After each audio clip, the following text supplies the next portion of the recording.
Hello everyone, এটা নতুন ভিডিঅ'লৈ স্বাগতম জনাইছো। আজি এইটো ভিডিঅ' ডিসকাস কৰিবলৈ গৈ আছো যিবিলাক আগন্তুক এক্সাম আহি আছে এডিআৰই হওক এছাম পুলিচৰ এসআই হওক বা কনষ্টেবল হওক যিকোনো ধৰণৰ যিবিলাক এক্সাম আহি আছে সেই এক্সাম বিলাকৰ কাৰণে খুব ইম্পৰ্টেন্ট টপিক এটা হৈছে ম্যাথছ বা ইম্পৰ্টেন্ট সাবজেক্ট এটা হৈছে ম্যাথছ। সো হয়তো আপোনালোকে ম্যাথছৰ কি কৰিছে, আপোনালোকে ইউটিউব ভিডিঅ' চাইছে তাৰ পৰা আপোনালোকে কিছুমান কোৱেশ্চন ডিসকাস কৰিছে বা কোৱেশ্চন বিলাক আপোনালোকে প্ৰেক্টিস কৰিছে। আপোনালোকে হয়তো কনসেপ্টটো ভালকৈ বিল্ড কৰা নাই বা কনসেপ্টটোৰ গুৰুত্ব দিয়া নাই, কিন্তু কনসেপ্টটো যেতিয়া আপোনালোকে ল'ব লাগিব আপোনালোকৰ যিখন সিলেবাস আছে সেই সিলেবাসখনৰ সিৰিয়ালি আপোনালোকে গোটেইখিনি চাই যাব লাগিব। সো ম্যাথছটো এনেকুৱা এটা বিষয় হয় যদি আপোনালোকে সিৰিয়ালি নাচায়, এতিয়া যদি মই এটা এক্সাম্পল দিওঁ, যদি আপোনালোকে পাৰ্সেন্টেজ যদি চেপ্টাৰটো যদি নাচায় তেতিয়াহ'লে আপোনালোকে এভাৰেজ হওক ডিসকাউন্ট হওক এই যিবিলাক টপিক আছে এই টপিকবিলাক আপোনালোকে বুজি পোৱাত অলপ অসুবিধা হ'ব। গতিকে কি কৰিব লাগিব, সিৰিয়ালি আপোনালোকে গোটেইখিনি ষ্টাডি কৰিব লাগিব। সো আপোনালোকৰ ম্যাথছৰ কি টপিক আছে, আপোনালোকৰ ম্যাথছৰ কি লেসন আছে, যিবিলাক লেসন আপোনালোকে জনাটো অত্যন্ত প্ৰয়োজনীয়। যিকোনো এক্সামত সেই লেসন কেইটা যদি আপোনালোকে ভালকৈ নাচায় তেতিয়াহ'লে আপোনালোকে ম্যাথছত এটা ভাল স্কোৰ কৰিব নোৱাৰে। এডিআৰই হওক বা আমাৰ অসম পুলিচৰ এসআই হওক বা কনষ্টেবল হওক যিকোনো ধৰণৰ বা আপোনালোকে এসএসসি দিব যাওক, যি এক্সামে নিদিয়ক আপোনালোকে ৰেলৱে হওক বা এসএসসি হওক, যি এক্সামে নিদিয়ক কিয় আপোনালোকৰ ম্যাথছটো ইম্পৰ্টেন্ট এটা সাবজেক্ট হয়। সো আজি ভিডিঅ'টোত ম্যাথছৰ এই লেসন কেইটা আমি চাম আৰু আপোনালোকে এইকেইটা লিখি ৰাখিব, খুব ইম্পৰ্টেন্ট হয় আৰু সেই অনুসৰি আপোনালোকে প্ৰিপাৰেচনটো জাৰি ৰাখিব। সো ইয়াতে চাওক আমাৰ প্ৰথম দিয়া আছে নাম্বাৰ সিস্টেম। আমি নাম্বাৰ সিস্টেম জানিব লাগিব। যিকোনো ম্যাথছ কৰাৰ আগতে আমি নাম্বাৰ সিস্টেম আমি জানিব লাগিব। পূৰ্ণ সংখ্যা কাক বোলে, অখণ্ড সংখ্যা কাক বোলে, এই সকলোবিলাক আমি জানিব লাগিব। তাৰপিছত আছে এৰিয়া আৰু ভলিউম, ত্ৰিকোণমিতিও খুব ইম্পৰ্টেন্ট লেসন হয়। এলিগেশ্যন আৰু মিক্সাৰ লাগিব আপোনালোকক, ইয়াৰ কুৱেশ্যন আহিব। আৰু ইম্পৰ্টেন্ট হৈছে ডিষ্টেন্স আৰু টাইম, ইয়াৰ ওপৰত কুৱেশ্যন অহাটো প্ৰায় 50% চান্স থাকে, আপোনালোকৰ 50% চান্স থাকে ডিষ্টেন্স আৰু টাইমৰ ওপৰত কুৱেশ্যন অহা। ডিসকাউন্ট আপোনালোকে এৰাই চলিব নোৱাৰে, এইটো 100% ডিসকাউন্টৰ অংক আহে। এভাৰেজৰ অংক আহে, আপোনালোকে এভাৰেজ মানে হৈছে গড় উলিওৱা। আপোনালোকক কেনেকুৱা কুৱেশ্যন আহিব যে আপোনালোকক দিয়া থাকিব যে এখন স্কুলত ল'ৰা আছে 50 জন, ছোৱালী আছে 60 জন। সো তাৰে আপোনালোকৰ বয়সবিলাক দিয়া থাকিব। সো সেই বয়সৰ গড়টো কিমান উলিয়াব দিব পাৰে। সো এনেকুৱা ধৰণৰ কুৱেশ্যন আহে। টাইম আৰু ৱৰ্ক খুব ইম্পৰ্টেন্ট হয়। সো ইয়াৰে কুৱেশ্যন আহে যে কোনো এটা কাম যদি 5 জন ব্যক্তিয়ে দুদিনত কৰিব পাৰে, 10 জন ব্যক্তিয়ে কেইদিনত কৰিব, এনেকুৱা ধৰণৰ কুৱেশ্যন আহে। প্ৰফিট আৰু লছৰ ইম্পৰ্টেন্ট হয়, এই লেসনটো এৰাই চলিব নোৱাৰি, এইটো খুব ইম্পৰ্টেন্ট লেসন হয়।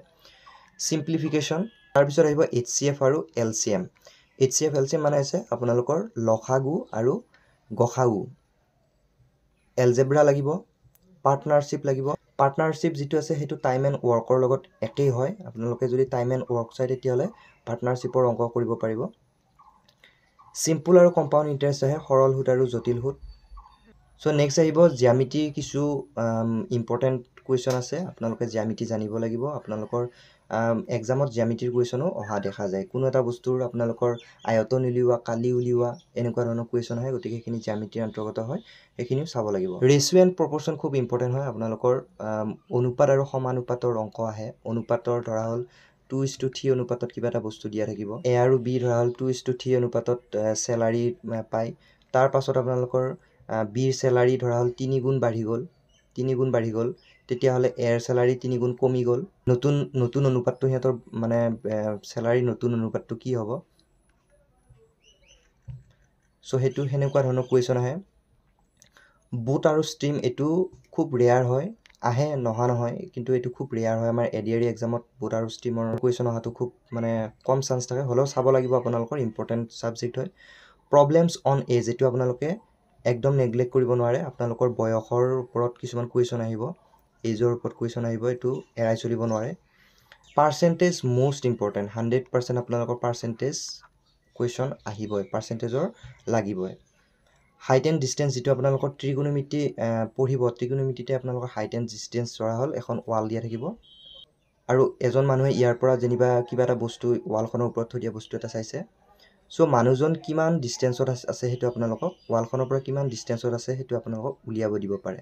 নেক্সট ডাটা ইণ্টাৰপ্ৰিটেশ্যনৰ ওপৰত কুৱেশ্যন কম আহে, হ'লেও এইটো আপোনালোকৰ এটা ইম্পৰ্টেণ্ট ছাবজেক্ট হয় এইটো আপোনালোকে চাব লাগিব যদি আপোনালোকে SSC এক্সাম দিব যায় নতুবা বেংকৰ এক্সাম দিব যায় নতুবা যদি আপোনালোকে ৰেলৱে এক্সাম দিব যায় তেতিয়াহ'লে ডাটা ইণ্টাৰপ্ৰিটেশ্যনটো খুব ইম্পৰ্টেণ্ট হয় আমাৰ এছাম পুলিচৰ SI হওক বা কনষ্টেবল হওক তাত কম আহে ইয়াৰ কুৱেশ্যন হ'লেও আপোনালোকে চোৱাটো অত্যন্ত প্ৰয়োজনীয় চ' এই টপিককেইটা বা এই লেচনকেইটা আপোনালোকে চাবই লাগিব ইয়াৰ ওপৰত আপোনালোকে প্ৰথমতে কনচেপ্টটো বুজি লওক তাৰ পাছত আপোনালোকে মক টেষ্ট দিয়ক বা কুৱেশ্যনবিলাক এটেম্প কৰক প্ৰথমতে আপোনালোকে ইউটিউবৰ ভিডিঅ' চাই বিভিন্ন ধৰণৰ কুৱেশ্যন আপোনালোকে ডিছকাছ কৰে বা সেই কুৱেশ্যনকেইটাহে আপোনালোকে পাৰিব যিকেইটা কুৱেশ্যন আপোনালোকক দিছে তাত বা যিকেইটা কুৱেশ্যন আপোনালোকে কৰিছে সেই কুৱেশ্যনকেইটাহে পাৰিব তাৰ বিপৰীতে যদি আপোনালোকক তাৰে যদি ভেলুবিলাক যদি সলাই দিয়ে বা যদি অকণমান কুৱেশ্যনটো এনচাৰটো সেইটোৱে কুৱেশ্যনটো যদি অলপ বেলেগ ধৰণে সোধে তেতিয়াহ'লে হয়তো আপোনালোকে সেই কুৱেশ্যনটো নোৱাৰিব গতিকে প্ৰথমতে কনচেপ্টটো লওক আপোনালোকক যেনেকেই কুৱেশ্যন নোসোধক কিয় আপোনালোক কনচেপ্টটো থাকিলে